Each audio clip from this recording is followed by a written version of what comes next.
And we are live. Welcome back, everybody, to Behind the Tool Belt, episode 251. Holy cow. Thank you for joining us on this Wednesday edition. Today, we have another special guest. Stay tuned. We will be back right after our short intro from our sponsors.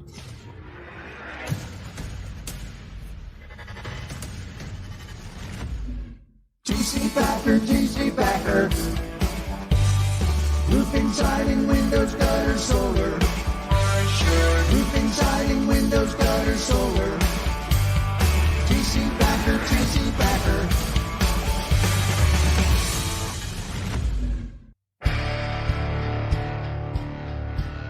We are live once again.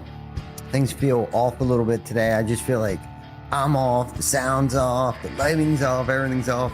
Having one of those off days, I guess. I mean, everything else is going good, but welcome back, everybody, to episode 251 of Behind the Tool Belt. I'm with my great friend, and I do consider you a friend, Randy. We actually had the honor and the privilege to speak on two stages together. I think, was it RoofCon last year was the first time we were on an 8-figure CEO panel? Right. That's right. Yeah. Yep. Yeah. It was the first time I actually got to initially, meet you, and introduced myself to you. And we had a great conversation backstage that I'll be honest with you, it kind of drew me to you. And we've kind of sort of stayed connected through social media a little bit, and then kind of started to drift away a little bit. But then we were reunited out at the Limitless event summit that was held out in Kansas City. Man, that was such a great event. Of course, it got me thinking about you again. Like, yeah, man, Randy, don't forget about Randy. We got to get him on the show. And so I thought I'd reach out to you, man, get you on the show, because you seem like you're jamming right now. You're vibing. Things are going good.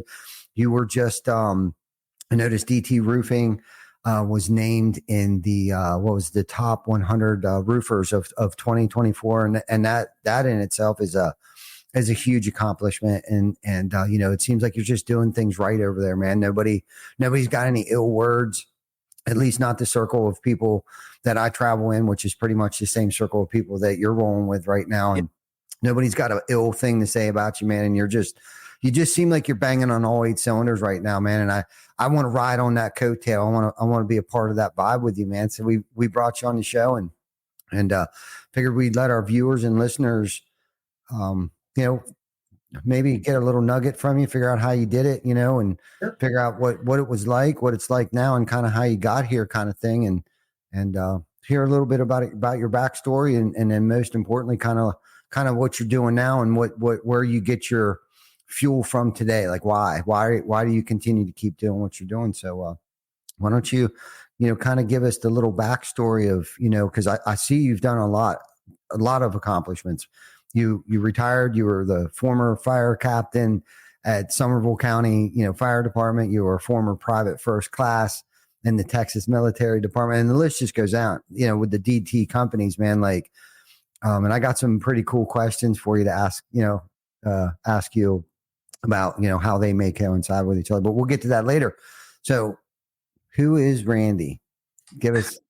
Well, I could tell you first and foremost, identity wise, I'm a child of God. So I'm definitely I try to live the way I believe. And my story goes all the way back to the early 2000s when I started in IT security. And I spent over 20 years in that space, helping a software company build out to ultimately get purchased in 15 for a large, substantial amount of money. And it was right around that time that I realized that I needed to take a shift in careers. I didn't necessarily want to get back into the IT space. I'd kind of was burnt out from having the same conversations over and over. Had some great clients, worked in the Pentagon, worked with some of the Fortune 5, Fortune 50 companies that needed IT security services, and essentially go in and identify vulnerabilities for them and then come up with solutions that they could implement. So it wasn't until around, I'd say, 13 that I decided I didn't want to work from the house anymore doing that job, because my kids were loud, especially in the summers when they were home from school. My wife ordering things from FedEx, I'd get this was before COVID, where it was not acceptable to have background noise when you're working. Mm-hmm. And so I finally just told my wife, look, babe, I need to get a place outside of the house so I can focus on my work and not have the distractions. And I just by happenstance happened to get an office right next to DT Roofing. They had been in business at that point since 2009 and were trucking along. And being the extrovert that I am, I would, go down the hallway and make acquaintances with everybody, all the different businesses and that in the building. And Derek and I, my now partner who started DT Roofing, just, clicked. We hit it off and we'd go to lunch a lot. And obviously business would come up. Well, my mom had 4 boys. 3 of them were in construction. The other one was a nerd. And so I really didn't know anything about construction or roofing at all, but I did understand business and I understood sales. And so, naturally when you're having conversations with somebody, it'll come up. And I've found that a sickness I have is I'm always trying to fix somebody else's business. I'll hear something. I'm like, well, have you tried this? Have you tried that? And it just naturally will come out. And I was doing that. And I realized my contribution was going to be limited if I didn't really understand his industry. And so I said, well, my consulting work pretty much runs on autopilot. So when I'm not traveling or I'm not doing, meetings with clients, why don't I sell for you in the afternoons and on weekends so I can understand the industry? Then I can give you some feedback on what I would do to kind of, because his goal was to try to grow the company. And at that point, the company was achieving right around $1.8 million a year, roughly. And I knew it could do better. I didn't know a whole lot about the roofing world, but I knew with the average cost of roofs, just doing some simple math, that he could definitely kill it if he had all the right moving parts. And so started selling for him on the nights and weekends and did pretty well for myself in my first year selling on the side. So much so that I really started to consider like maybe this is a path of exit for the IT security space. And in late 2015, weeks before Christmas, I got a call from the owner of the company I was working for several years and just kind of let me know, hey, we got purchased. I was super excited for him because I know how hard he worked all those years. And so he deserved it. And I really do still believe that to this day. He deserved, especially now being an entrepreneur myself, knowing how much effort we've put in. It was cool to see that he finally got, to exit and benefit from all of that hard work. And so, of course, I didn't have a job. The company that purchased them didn't need my services in this area. They already had several people in the area that were doing what I did. And so it gave me an opportunity to go to Derek and say, hey, I start tomorrow. And at first he was like, oh, he was excited. But then, of course, the unknown of, okay, well, we got to figure out how the pay structure and all. I said, don't worry about that. It'll figure itself out. I said, but I've got to run it. I said, I know you only know me a year and I've contributed pretty well to the company. I said, but I don't want to have to constantly ask permission to do things. If you'll trust me, this will be a $3 to $5 million company in no time. And, it took a lot of trust for him to do that. Obviously this had been his baby since 2009, but he trusted me. And, in pretty short order, we were hitting the $3 to $5 million range in 2 years. Wow. And it was right around that time when we hit that achievement that I asked for equity in the company. I had put in the sweat equity necessary to show that I would be a viable partner. I felt at that point, and ultimately he agreed. And so from that point, after becoming partners, then there was just this constant opportunity seeking that I would look for. We were doing really good in the residential roofing space, but I was sending a lot of business to other companies in other spaces because we didn't do that. I'd have a customer, my guys would say, yeah, my customer was complimenting on how nice their roof looked, but they just would love to paint the house.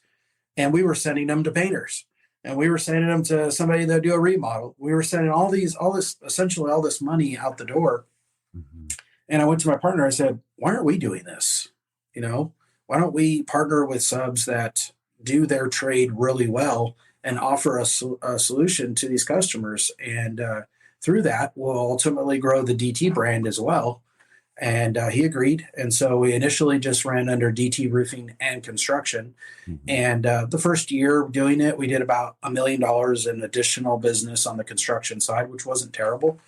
The second year, we did $5 million. And it was at that point that we realized we should probably separate the two into two different entities so that we could tell through the books if the construction side was just a hobby or if it was a business. Mm-hmm. And so we did that. And that's where Kingdom Builders Construction was born. We slowly did that over the years with other business types. We started a garage door and service company because there weren't any garage door companies in the area that didn't suck. And what I mean by that is service wise, their bedside manner was terrible, or, every once in a while they would mess up on an install. The installs would be fine most of the time, but it was just their presentation to the public wasn't great. And so we felt like we could do a better job. And that's been the theme of all of the businesses that we've started is we don't bother getting into it if we feel like that particular trade is well served in our area. There's no reason to compete against companies doing it really well in markets that you're not familiar with. But in our markets where we weren't familiar, but we felt like we could learn it and do it better, that's when we jumped in. And so we started our garage door and service company, our gutter company. For a while, we had an exterior cleaning company that we did soft washing and power washing and what have you with. We've since exited that company and just utilized that guy for that service, just so they could take some management off of our plate. We started a commercial roofing company separate from our residential, which that's really getting off the ground and really banging. So each one of these companies we started, they were essentially, we felt like they were underserved in the markets we serve, and we felt like we could do a better job. And praise God, it has worked out that way. We've been able to serve our customers well in these areas and grow our company from 3 or 4 guys back in 15, 16 to over 70 today between our companies, and 17 of those being salespeople, 17, 18 between the companies. And we've been able to grow them. So that's kind of the initial story. We can go into how that growth happened through the relationships, but well, that was what I was going to ask you. There's a couple of things there because it sounds like you're a visionary like I am, and potentially could be distracted at times by the shiny object over there. But I don't want to dig into that too far. I guess my first question for you was going back to that moment of like when you told, what was his name? Eric, your partner, Eric? Derek. Yeah. Eric. Yeah. So like when you approached Eric, all right, and he agreed to you coming on, what was one of the first things that you implemented, right? Like, when you jump into a company and you see it's only doing $1.8 million, but you knew you wanted to take it to $3 to $5 million. Like what did that look like? What did you implement? What did you have to put in place? What or who did you have to put in place in order for that to happen? Well, the first few years, I didn't really change a whole lot about the inner workings of the company because it was a capital issue. We didn't have, and mathematically, we didn't have enough money to start hiring a bunch of new salaried roles. So what I did is I did what I did in my last role, which was get out there, beat the road, and find opportunity and sell. And so 50 to 70%, depending on the year, of the revenue that we made was my own personal sales. So not only was I running the sales team, I was also participating as a salesperson. Mm-hmm. After Derek agreed to equity, then the very first thing I told him after he agreed to it was, I'm getting out of sales. And his face almost exploded. I still remember we're sitting at Christina's having lunch, and I told him, and you could tell the look on his face was, I just gave you half my company, and now the person that's contributing the most revenue to the company is getting out of sales. What? This is a terrible idea. And so then I further qualified it. I said, no, I've realized that I've met the capacity of what I'm able to produce for the company revenue wise. And I would be much I would serve the company more if I were to hire a bunch of guys that met our company culture of integrity, of good moral character, plays well with others, and taught them how to sell the way I did. Then there's a multiplier, right? Then the sky's the limit when it comes to how many guys we can have on staff. Uh, any company that's out there that has had the owner as the salesperson as well understands what I mean by that. There is going to be a cap where there's just not enough. There's too many people pulling you in all these different directions. And I'm married. I've got 6 kids. I now have 4 grandchildren. There's only so much time for both the work life balance. I needed to make sure that I was focusing on my family as well. And so this was going to give me an opportunity to not only help grow the company through a multiplier, but also to spend more time with my family. And so in 18-19 range, it was actually just as COVID was hitting is when we had our largest growth spurt in the sales side. And like I said a moment ago, the people I looked for were not people that sold roofs before. Mm-hmm. I didn't want people that had sold roofs before because I didn't want them to bring their bad habits to our company. I wanted them to, like I said, have good moral character, integrity, plays well with others, then teach them how I did it in the field, and then just let everybody multiply off of that. And then when we did that, we saw our growth go from 5 million to 7.8 million to 10 million. And then we realized the growth or the process we were following as far as finding people, not necessarily that fit the role, but fit the culture, worked. And then the sky was the limit at that point. We continued to grow from 10 million to 20 million. There was a jump that year, and then 20 million to 24. And we'll do over 40 this year between our companies, but 30 of that's roofing, residential roofing. And the only way we were able to grow the company was by multiplying the number of bodies out there that were doing it the way we taught to do it, and making sure that we put the right people in those roles. We don't want guys that are out there being shoddy and kind of, the icky feeling that our industry often has attached to it. We wanted to change the minds of customers and say, well, I've always heard the roofing industry was terrible, but you guys are certainly the exception. And that's what we aim to do for our customers. But one of the things that I did when I got into roofing sales at the very beginning of coming onto the company was I didn't know all of the traditional ways that roofers sold, right? I was an IT security guy who reached out on LinkedIn to CIOs and CISOs and IT technologists and what have you, and would build a relationship where I'd have permission to meet with them, to go have lunch, to go visit their site, and build a relationship where they trusted me as a person. And then I would earn the business because they liked me and because of trust, not necessarily because of the dollar amount, right? Mm-hmm. They always say that pricing is only discussed when value isn't apparent, right?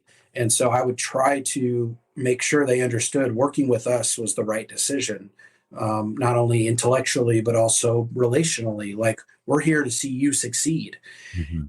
So when I got into roofing sales, that's the way I approached it. I didn't approach it with a bunch of door knocking on residential doors. And I talk about this at RoofCon, and I also talked about it at Limitless, that it is necessary to do that. I'm not saying that's not a necessity. Mm-hmm. But what I did is I asked myself, which professionals require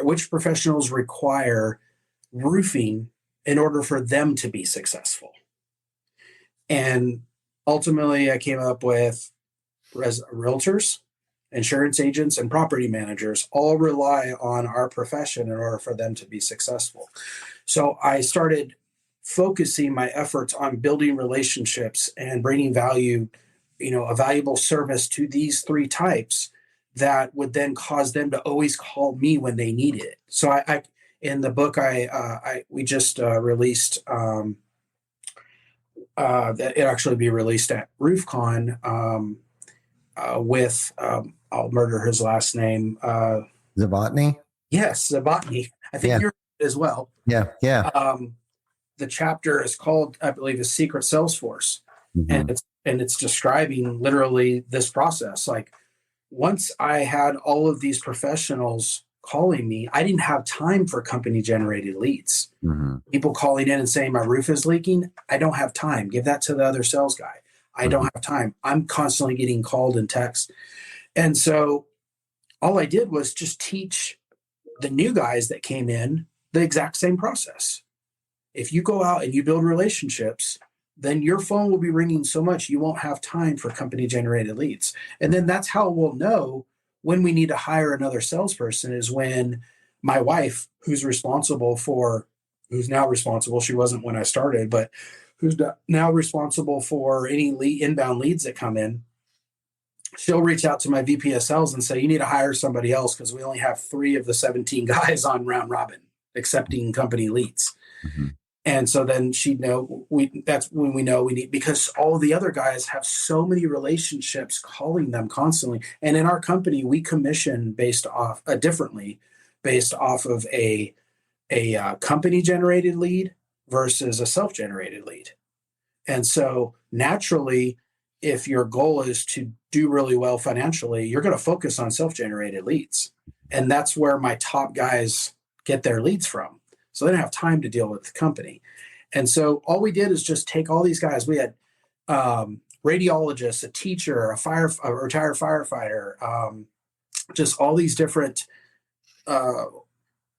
walks of life that never sold a thing in their life. In fact, one of my guys, Kenny, he literally called about a role we had with our power washing company and sold me on, hey, I know you have this role open, but I'd really like to sell for you. Mm-hmm. I'm like, well, we're not really looking right now. And he is like, I understand, but I really think, I have plenty of time on my hands. I'm retired now. And I really think I can bring a lot of value to, and he sold me on him. And he's been one of our top producers since he started several years ago, and so if I could give any advice in that realm, it would be exactly that to either VP of sales or owners, is don't necessarily look for guys that can hit the ground running selling roofs, because oftentimes they come with bad habits that you'll have to either fix or fire. And separately, just hire people that fit your culture and are teachable, and then teach them your way. And then you're not having to, fight an uphill battle. Yeah, no, I definitely agree with everything that you just said. I mean, as far as, gaining, trust in people, right? Everyone right now seems to be the catchphrase is, everybody that, anybody that does business, people do business with people that they like, know, and trust, right? Like that seems to be like the catchphrase right now. But, there's different, all 3 of those words are trust. Like they know, they like, and that's 2 forms of trust, right? And trust, just because I know and I like somebody, that doesn't necessarily mean I'll trust them enough to do business with them. And, I got a story about a dry cleaner company, and, I loved them. They were so friendly. I would show up there. I knew them. I liked them. And it seemed like every time I would drop something off, they were very friendly. I'd go there and my garments weren't ready. Or when I received my jacket back, there was more stains on it than there was before I dropped it off. And that's really opened my eyes to, like, I wouldn't refer them to anybody because I know they're going to ruin their stuff. And I stopped using them. And what's crazy is that I ended up going to a different company that does it. The customer service aspect of them being friendly wasn't the same. So I didn't know them, didn't really like them, didn't really care for the company, but I trusted them that my garments were going to be ready at the time that they said it was going to be ready. And when I received it back, it was in better condition than it was when I dropped it off. So I do believe that. And I don't believe that, and it really just comes down to trust. Well, our focus should be to try to mend those 2 together, where they have a great experience and they like you. Because then when you have that and you meld those all together, as I believe we have, then, 750 plus 5-star reviews on Google with a 5-star rating, which everybody that understands mathematical probabilities is really hard to get to, without getting a 4.9 in there, because there's certain people you're never going to make happy. That's how you get there, is making sure people have amazing experiences, even the people you don't do business with initially. The people you go out and you inspect their roof and there's nothing wrong with it. Great news. Be excited to tell them that. They're going to be apologetic about wasting your time. And you're like, hey, it's not wasting time at all. I'm here for a relationship. Eventually this roof will get taken out. We're in North Texas. Call me every time a wind or hail event happens, and I'll be glad to come out and give you this peace of mind every single time until that time in which I give you the news that it was inevitable. And I'll be your guy. And you think they're going to go out shopping it when you've been their guy all along, committed to coming out and giving them that peace of mind every time, giving them a new report every time, so that if the insurance company does come out and they have damage, the insurance company can't claim that it's old damage because they have a report from just 3 months ago when you were up there showing there was no damage. And so it's just these little fine-tuning things that if we just, I talked about it at Limitless when I did my talk up on stage. I was a little bit eccentric when I showed up with my cowboy hat on, and people that know me personally know I also have a ranch here in Texas, and I use the example that so many times I'm walking my fences and I have cows and I have goats, and our donkeys are either over the fence eating from, or they have their head through the fence eating from the grass on the other side of the fence. And if they would just turn around, there's 60 acres of grass they can eat that's free to them. And if we as salespeople, as VPs, would remember, especially if we've been in business any amount of time, you have a huge customer base that you've already on your acreage, that you've already either done business with or served in some way, that are huge opportunities. And yet we're all focused on everything that's out there. Turn around and look at all these people that you already did their inspections in the past and there was nothing there. There's opportunity there. Hey, it's been a year since I came out and inspected your roof. It's time to go ahead and get that free inspection on the board again. If salespeople would do this consistently, they would stop worrying about the storms happening, in those storm markets, because they will find work just by going back to the people that's already called in the past. And guess what? They called you because they trusted you. So it's not going to be hard to convince them to have you come back out. Yeah. And I'm not saying you don't do all that other stuff too, but focus also, remember, a lead source. Our top lead sources monetarily every single year over year, are self-generated leads, previous customers, and referrals. Yeah. All three of those have one thing in common. Relationships were established. Now, DT truck wraps, billboards, SEO, that's all on there as well. And there's a ton of revenue attached to those, but none of them touch those top three when it comes to relationships. And truth be told, outside of the fuel and the time, there's no cost associated to them most of the time. When I tell people what my percentage of marketing actually is, everybody tells me I'm supposed to be spending 5 to 6% of revenue. It's less than 1%. Wow. And I know guys like Keith Hicks and Ronnie Lawler over in Tyler, Texas with Avco that spend even less than that because they understand this philosophy. So it can be done without spending a ton of money on marketing. Not to say that marketing isn't important. It absolutely is. Our brand is what it is because of our marketing efforts. But remember, you're also a walking brand. You're hard pressed to find a picture of me where I'm not wearing a DT hat. And that whether I'm on vacation, whether I'm at a conference or whatever, I generally am wearing my brand, or I'm wearing a buddy's brand. This is Randy Brothers' company. So I love marketing, but let's not get so tied into the marketing side that you forget that relationships are going to abound bring you way more success. Yeah. Like you have to, your brand has to cash that check that your ass just wrote, I firmly believe in, partnerships, relationships, return clients, customers, referrals. 50% of our lead intake is strictly referrals. And I've been trying to explain this to a couple other contractors. If you can figure out, your ROI, and your CAC and things like that, like figure out what percentage of your leads are referrals. And if it's 10%, shoot for 20. And then once you hit 20, go for 30. Once you get to 30, shoot for 50. But 50% of your should be referrals. And we're not even talking about necessarily repeat customers or self-gens yet. We're talking about just repeat business year over year should be referral base. Like if you're if you're training your sales team to ask for referrals, there's nothing wrong with asking. We ask for reviews all the time, especially on inspections. I love how you touched on the inspection thing. We love telling people too that, hey, you don't need a new roof. That's good news, right? Because now you've earned respect. You've earned, and that's the other thing I was touching on. It's like it goes much deeper than, the like and no, right? It's a trust that below that there's a respect, right? Yep. There's a respect. They respect you. They respect your opinion.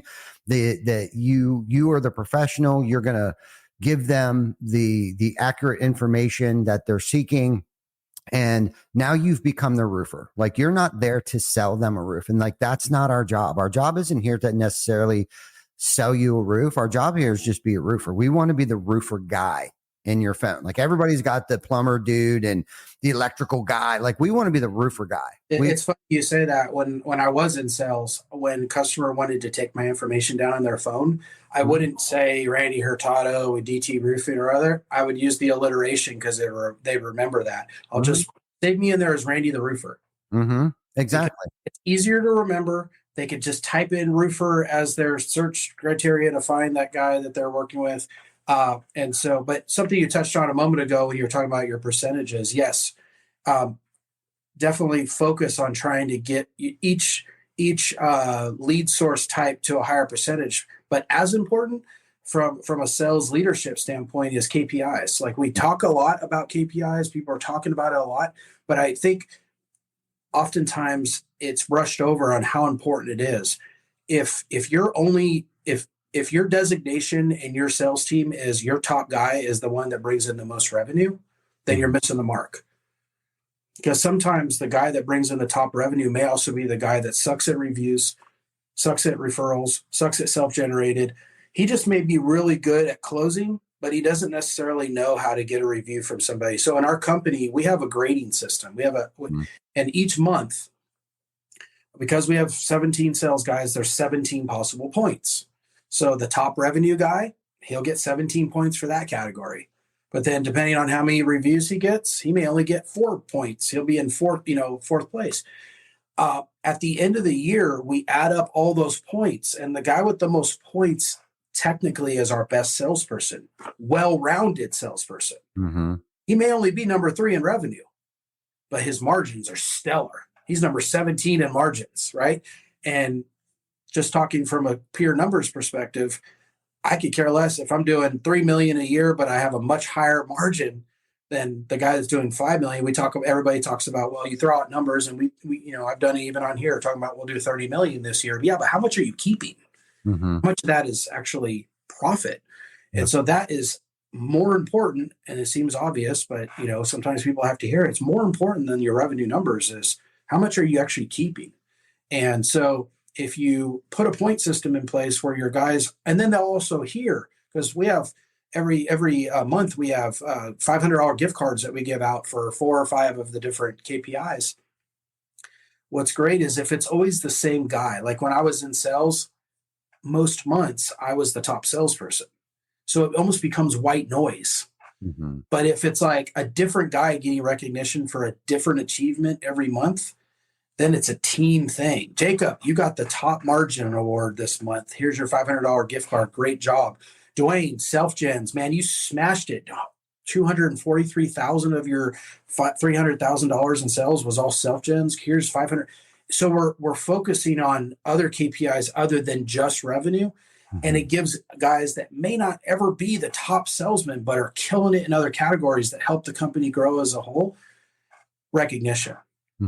And that's why where it helps. I know I'm always going to have some guys at the bottom. It's just a mathematical fact. And so, but I want to make sure I recognize them when they're doing stuff that is really good behavior. And so just it from what we do within our DT family. Yeah, no, I love that. Accountability, a lot of people look at that as a negative word. And you have to have a culture of accountability. Accountability means success. That means successfulness, right? Accountability and KPIs. If you have core values and they coincide with your KPIs and they end up working together cohesively, right? So And a lot of that is built around taking care of each other as a team, like you were talking about. Like, we're a team, we're a family, we're in this together, and we're holding each other accountable and pushing each other. Because like you said, if there's a different guy at the top and they're graded on a curve, right? Because that's kind of how we do the KPIs. The KPIs are designed like they may not have closed 2 deals a week, right? But their revenue was still there, right? Like per week. We even go as far as door hangers, doors knocked, yard signs put out. Now that's a manually entered thing by the salesperson. Just a part of the training process, because we also spoon feed leads to the company, but we also encourage to go canvas the neighborhoods, the ones that we gave you the leads. Like, look, we just gave you this entire neighborhood. Go own it. Right. Yeah. And if you don't put these things, and as silly as it is, you got to almost put guide rails up. Like, look, you need to put out at least 3 yard signs in every neighborhood in strategic places that isn't on somebody's property necessarily, unless it's a roof we've done or getting ready to do. But at the end of the cul-de-sac, at the stop sign down at the end of the street, like strategic places, because they have become, like you said, a walking billboard for us. They are our brand. So they're the ones out there creating these touch points. And we have to teach them. And we got a lot of people here. I think most of our sales reps right now, at least in our PA location, none of them came from the roofing industry. So I 100% agree with that, because they don't come with the bad habits. And we've brought people in from the roofing industry, and we have a couple down south and stuff. But they tend to be, unfortunately, not the ones that we have right now, but the ones that we have had in the past seem to be the ones that come from a bad culture, that are used to being ripped off. So that it's almost like they're paranoid, and then they don't ever follow through. They're used to AccuLinks, and we don't use AccuLinks, and we use it differently than they used it, because we actually have systems and processes put in place, and they just don't want to follow the system and the process. And it's like, it's accountability. We're asking you to be successful. Like, do you not want to be successful? Right. Okay. I do. Well, okay, then follow the process. And it's the roadmap to 6-figure success. Like, it's designed for you to succeed, so everyone else around you can succeed as well. Our service guys have jobs, our gutter guys have jobs, our window guys has jobs. They do such a great job. So then you get a referral. Like, this is how this incubator works. Like, if you're not in tune with what it is that you're doing, it's like either level up or they just get pushed out, because they don't like the word accountability. Mm-hmm. It's not a negative. It's definitely a positive. So I got a question. Let's go back real quick here. You know, when you went from that working for somebody else into that entrepreneurial journey, I heard you say that, like, you were a salesperson, you were selling, you were operating and doing everything else. And what crossed my mind is that, you know, the different mindsets that it takes. Like, if you move your top salesperson into a sales management position, that doesn't always make them a great sales manager, just because they're your top performers, because it requires 2 different sets of skills, right? When I'm so used to being rewarded based upon my performance, right, as a salesperson, and then you move that person into a management position and now they're rewarded in a different way. Like, how did you handle that situation and pivot? Like, was the pain great enough where you were like, you know what, I need to do something else, right? But how did you, because we're born with certain skills, but there's things that we have to do to sharpen our skills and stuff like that. So talk to us a little bit about that transition, that season of your life right there. So years ago, I read a book, and I can't recall which book it was, but the statement was made in it. At the time, I thought, that's silly. The statement was, salespeople make terrible sales managers. And having never been a sales manager in the past, only being a salesperson, of course, my natural pride was like, what are you talking about? I would kill it as a sales manager. I would teach these guys. And then I became an entrepreneur where for a small, actually large amount of the time, I was also managing the sales team. Mm-hmm. And it wasn't until we joined Ryan Groth's sales transformation group where we had to take some tests. And the tests were both for the salespeople, but they were also for management. And I took a test, and the results came back. Of course, these are unbiased results. I just plug in my answers, and then it feeds out the results. And what I read, when I read the result, I knew what I had to do. The result essentially said, you're a visionary and you're a leader, but you're a terrible manager. And I knew that to be true, but I needed a report to tell me that. And what I mean by that is my expectations, because of the way I've sold my entire professional career, right? Mm-hmm. And so my expectations were always the way I did it, no variance from it. And if you didn't do it that way, then, then I was rah, rah, rah at you.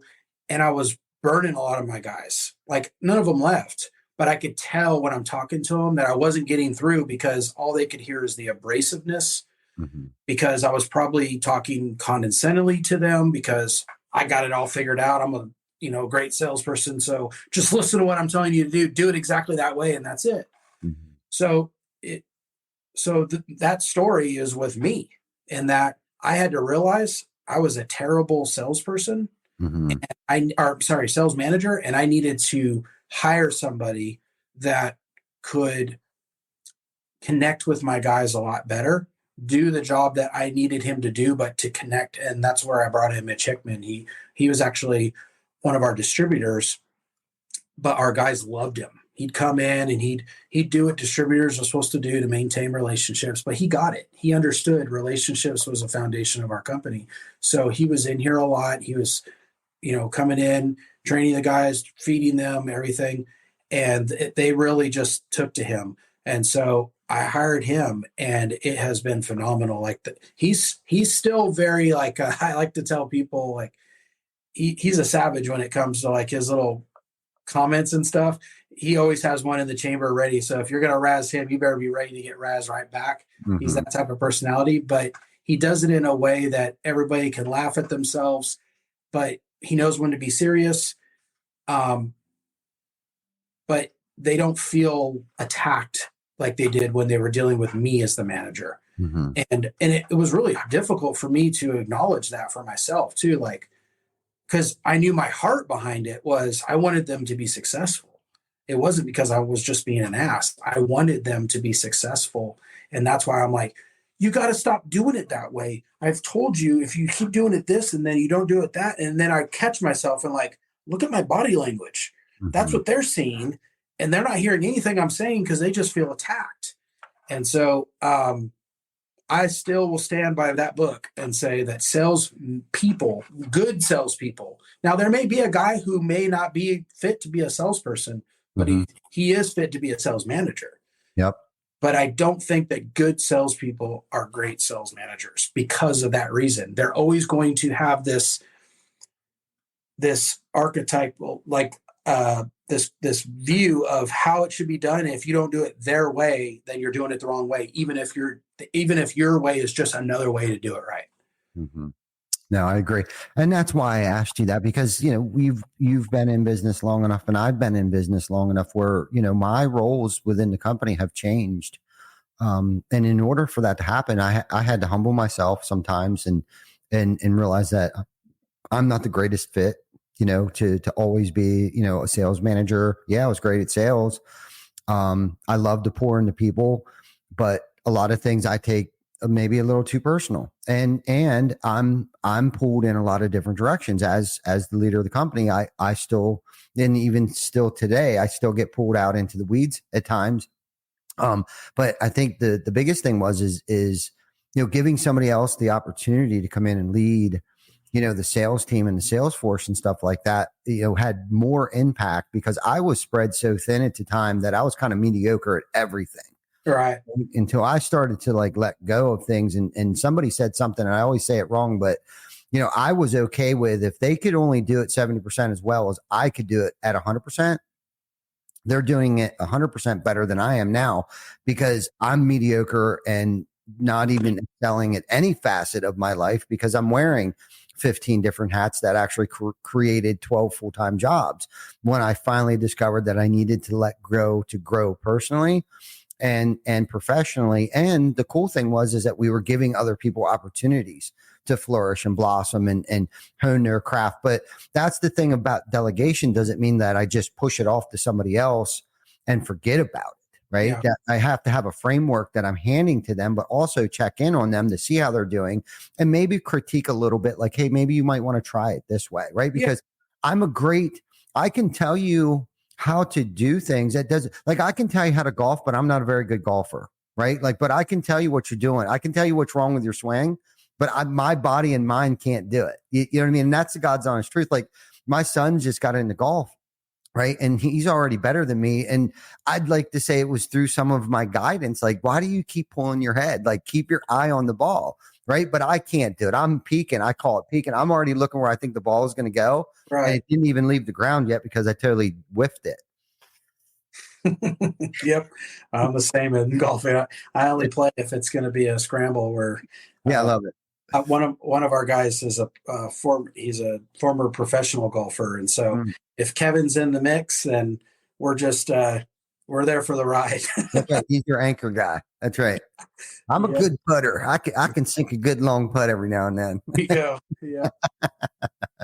No, that's good. And that's why I wanted to ask you, because I know you've been on the same journey as me, and having that humbling, eye-opening experience. And we do this. We can't forget, like I said, at Limitless, like we can't forget why we're doing this.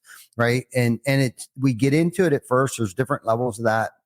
First, it's kind of survival, and then it becomes purpose, jumping right to purpose. And, our purpose today, our why, is to have the biggest impact as we possibly can on our teams and homeowners and our communities and things like that. And when you can get to that mindset that, I'm really just here today as a figurehead to keep the teams motivated and maybe come up with some bright ideas and not get distracted.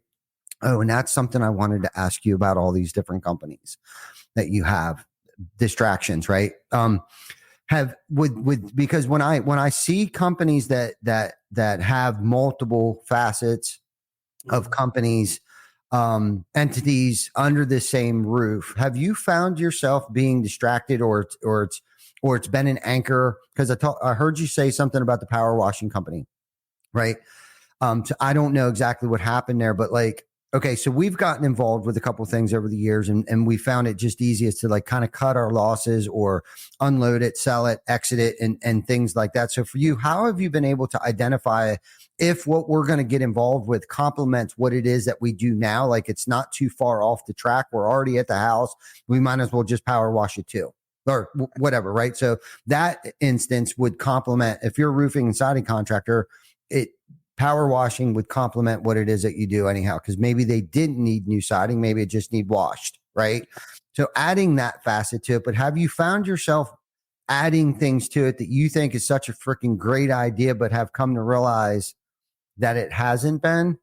So oftentimes we don't know until we've tried something. I wouldn't say that we regret. We started the soft wash company in 19 and we just exited this year. So it year over year did well in revenue, and the margins in that world are excellent. Mm-hmm. The problem we had was leadership. And that's actually, when it comes to not getting distracted, the best thing you can do. We talked a little bit about separating the companies into their own LLC, so they have their own books. So, it's not a hobby, it's an actual business. Part of that separation is also having management in place, leadership in place for each individual company that takes ownership. Clay Porter, the president of our construction company, used to build homes. He treats Kingdom Builders Construction like it's his company. And so we don't often have to get involved in the day-to-day operational side. It's not until there's some, most of the time it's around some money being spent is when Derek and I need to get involved and give the okay. But other than that, we have a leadership meeting once a month with all of the department heads for all of the companies, and we discuss all the variables that they need our input on, and or things need to be addressed or what have you. It's also when we pick our employee of the month out of all of our staff, out of all the companies. We also all vote on an employee of the month. But so part of not getting distracted is making sure you have good leadership. We just didn't have that. My oldest son was helping me out by running that company, but it wasn't his passion. Mm-hmm. And so because it wasn't his passion, it wasn't being led well. He was getting the jobs done that we were putting in front of him, But as far as it growing from anything outside of just our sales guys seeing an opportunity and selling it, that wasn't something he was interested in doing. We were basically giving him the business and saying, it's yours, build it. And it just, he doesn't fall from that. That apple didn't fall from this tree as far as that goes. He's more, now he works in the oil and gas world where he's building the equipment that they use for that world, and he's enjoying it. He's thriving. He didn't want to be an entrepreneur. He didn't want to be the leader and have that responsibility. And I'm okay with that. That's very mature for him to identify that and say, this isn't me. I was doing this to help you. Yeah. And as soon as I figured that out, I had somebody already in the queue that had a window washing company locally that was going to start offering the services we offer. And so it was natural just to say, well, you can either go out and spend a bunch of money to compete, or you could just buy the company off of us, and then, you're already ready to hit the ground running. And so it worked out well all the way around. It also was our lowest revenue company. So it was easy to exit that one. If it was, commercial roofing, I'd probably say, no, we're going to give this one, we're just going to get better leadership in place. But with that one, it was our opportunity to go, well, it is our lowest performing revenue wise company, even with the margins being where they were. Let's just go ahead and exit that, continue to give this guy the business that we get from the need so that it blesses him and keeps our customers happy. And then we can focus our efforts on the businesses that are thriving and really doing well. Yeah. And that's kind of how we handle that, is not getting distracted by having good leadership and being passionate about what it is that we're offering. Yeah. If you get into something and you realize that you're not happy doing it, get out, because it's not going to change. Yeah, no, that's a great response, Randy. It is about not how am I going to do this, but who are we going to get to do this? I'm a firm believer in that, or else we wouldn't probably be where we're at today. Is just finding the good leadership that fits the culture, that are highly driven, motivated people that want to take ownership in something has definitely been a plus for us over the years too. And they get it, just like Gino Wickman talks about. He calls, they get it, they want it, and they have the capacity to do it. And when you can find the right people, man, there's empires that can be built, because yeah, so that's a great answer. Let's change gears here a little bit, man. We're getting down to that at 1 hour time limit here, but let me ask you some personal questions here. What is your favorite thing about your job that you enjoy doing right now? I would say my favorite part about being an entrepreneur, and this is the God honest truth, because money is important, but it doesn't. I think anybody who loves to give will understand, like, receiving is not anything near giving. And I love to see our team thrive. I love to see families within our company that are buying a house for the first time, or getting that vehicle that they never thought they would be able to afford, or, doing something, putting money away for a child's education, or things that they never thought were possible. That guy that I hired, Jacob, that was a teacher, he was making $40,000 a year. And busting his butt, doing a fantastic job as a teacher. He was actually my son's teacher and coach for years. And again, I speak to relationships. Most of these guys that I hired, I knew. So I already knew they were of good moral character and integrity. I didn't have to take them in an interview and then try to see if they're blowing smoke or if this is the real person. I already knew these people, and I knew that they would do well. And he has done so well for us. He owns a nice home now on acreage, and he's just smashing it for his family, and he deserves it because he works hard and he loves on our customers well and treats and serves. Another thing that I love about our company, especially our sales team, is, and you'd be hard pressed to find this, is we use Microsoft Teams for our conversations among our team. You'll get a guy that'll say, hey guys, my adjusters meeting is going over longer than I anticipated. He showed up 20 minutes late, and I've got another adjusters meeting that I have to be at in 30 minutes, and it's 45 minutes out. Is there anybody in the area that can help me out? And I'll have guys falling over each other to help their colleague out. Not just a random guy that goes, yeah, I guess since no one responded, I'll take it. It's No, I got that for you, Jacob. No, man, I'm literally right down the road. I got this. You're like, all right, well, if you're sure, let me know if you change your mind. Right.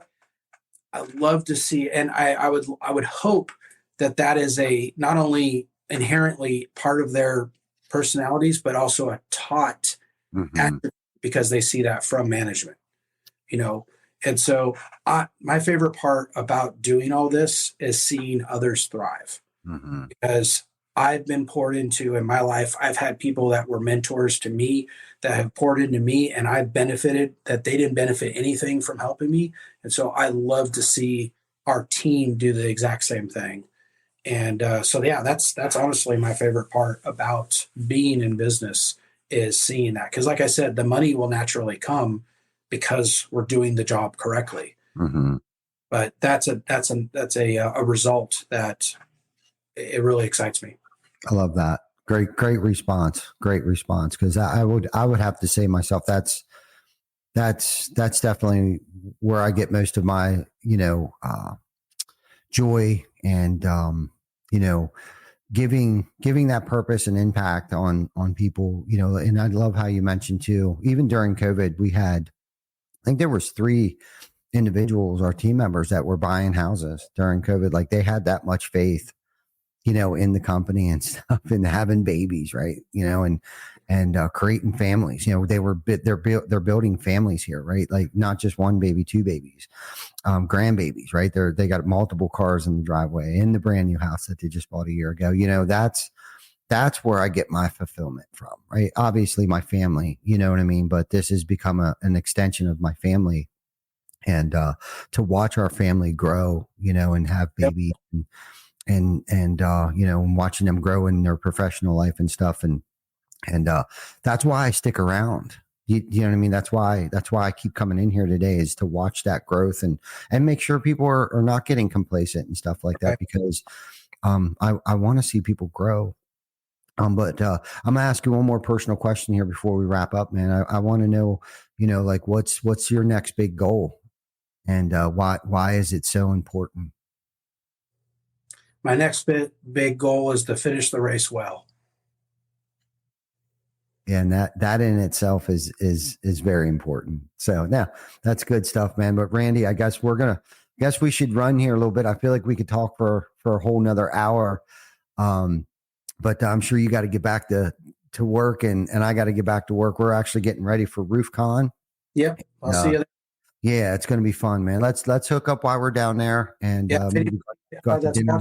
going to be there. I am giving a breakout. I'll be doing a breakout session. If I can give a mini plug, as part of this whole process that we use internally, a couple of years ago, we created a company called roofingreferrals.com that helps other roofing companies learn the process that we have implemented internally that has helped greatly with our success through relationships. And so we'll have a booth there, and then I'll be speaking. I'll do a breakout session, speaking on the topics of relationships and farming, as I call it. It's the exact same conversation that we had at Limitless. I use Limitless as kind of like my, to see how the audience, received it. And it was received very well. After I got off the stage, of course, if you recall, we had the vendor, and our table was packed with people like, tell me more.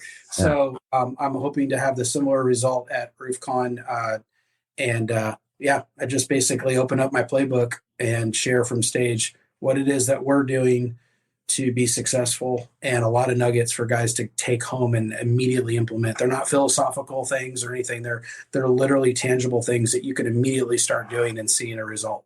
Yeah, I like that. I like that about your breakout there at Limitless. It was tangible things that they could actually leave with. Like you told them exactly what you were doing. There was no vague or gray areas like where it was leading to more questions. But but how did you do it? Like you explained to us exactly how you did it, and I think you might even have mentioned that it might have been just a one-on-one conversation, or you might even set it up on stage. Like when you leave here, you're going to know exactly how we did it, because I'm not going to hold back.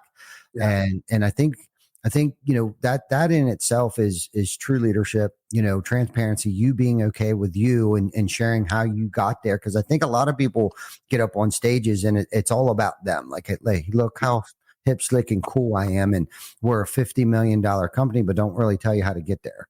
Right. Like that's great. And the caveat I always give is I have zero concern sharing how I get there, because statistically only 5% of the people that hear it are going to do anything with it. One. Mm-hmm.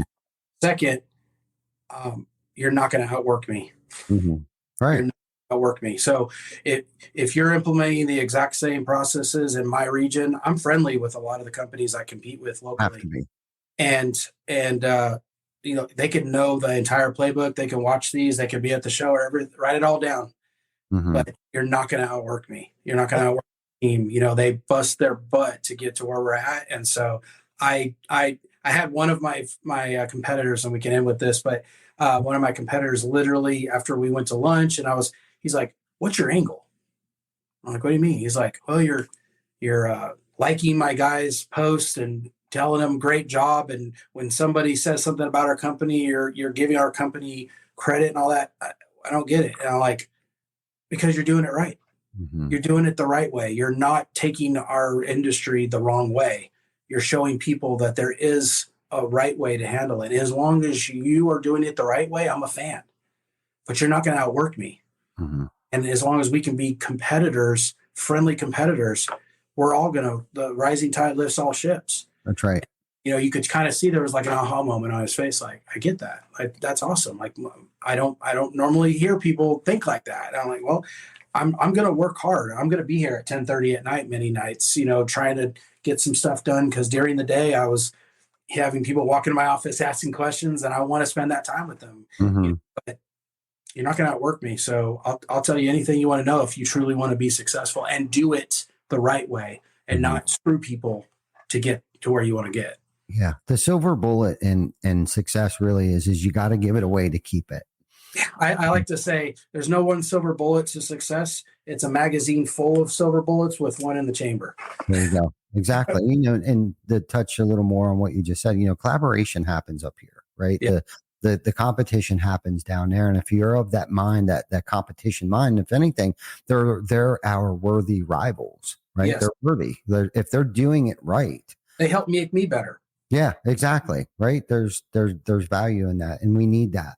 Yeah. We need those rivals. So cool, man. Great conversation. I really appreciate you asking me to be on your podcast, and I look forward to seeing you grow the number from 251 all the way up to 1,000. No doubt, man. Thank you so much. And let's don't hesitate to come over to our booth. I'll be there.